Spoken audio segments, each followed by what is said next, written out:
SIR এর নামে ভোটারদের হয়রানি বন্ধ, বাতিল হওয়া ভোটারদের নাম অবিলম্বে ভোটার তালিকায় পুনর্ভুক্তি, অতিরিক্ত বিচারক নিয়োগ করে ট্রাইব্যুনালের কাজ দ্রুত শুরু, অন্নপূর্ণা যোজনার প্রকৃত মহিলা উপভোক্তাদের অর্থ প্রদান এবং টোটো চালকদের রুজি রোজগারি বন্ধ না করার দাবিতে মঙ্গলবার গঙ্গারামপুরে আন্দোলনে নামল সিপিএম।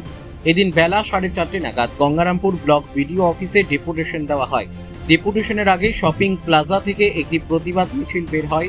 মিছিলটি bus stand, Chowpathi, new market, high school পাড়া সহ শহরের বিভিন্ন এলাকা পরিক্রমা করে বিডিও অফিসে পৌঁছায়। সেখানে বিক্ষোভ ও প্রতিবাদ সভা অনুষ্ঠিত হয়।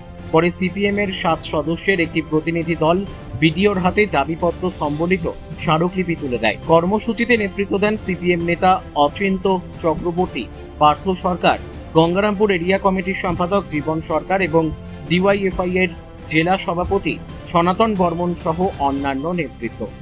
আন্দোলনকারীরা দাবি করেন, সাধারণ মানুষের স্বার্থে তাদের উত্থাপিত দাবিগুলি দ্রুত কার্যকর করতে হবে। সিপিআইএমের পক্ষ থেকে গঙ্গারামপুর ব্লকে 10 দফা দাবিতে আমরা ডেপুটেশন সংগঠিত করেছি। আপনারা জানেন যে গঙ্গারামপুর বাসস্ট্যান্ড থেকে আমাদের একটা প্রতিবাদ মিছিল, বিক্ষোভ মিছিল আমরা সংগঠিত করেছি গঙ্গারামপুর শহর জুড়ে।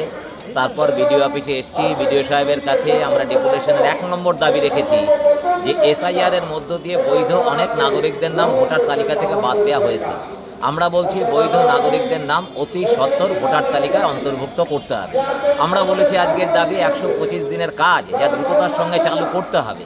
সর্বনাশা স্মার্ট মিটার বাতিল করতে হবে। আজকে অনেক শিক্ষিত বেকার যুবকরা তারা আজকে টোটো চালাচ্ছে, হাজার হাজার বেকার যুবক তারা টোটো চালক, তারা পেশা তারা গ্রহণ করেছেন। একদিকে তাদের পরিবারটা একটু বাড়ছে এবং তার সাথে জনগণ কিন্তু একটা বিরাট সুবিধা পাচ্ছে।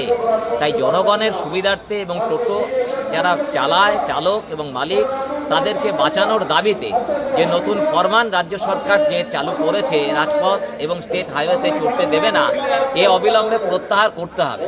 এই ধরনের দাবি সহ কৃষিক্ষেত্রে ফসল উৎপাদনের ক্ষেত্রে সঠিক দাম, শ্রমিকদের ন্যায্য মজুরি ইত্যাদি দাবি নিয়ে এবং অন্নপূর্ণা ভাণ্ডার যারা পাওয়ার উপযুক্ত সমস্ত মহিলাকে অতি দ্রুততার সাথে দিতে হবে, এসব দাবি নিয়ে আজকে বিডিও সাহেবের কাছে আমরা ডেপুটেশন দিচ্ছি। আজকে দেখি কি হয়, নইলে আগামী দিনে আরও আমরা বৃহত্তর আন্দোলনে যেতে বাধ্য হব। গঙ্গারামপুর থেকে অমিত মহন্তের রিপোর্ট, পুলিশ নিউজ।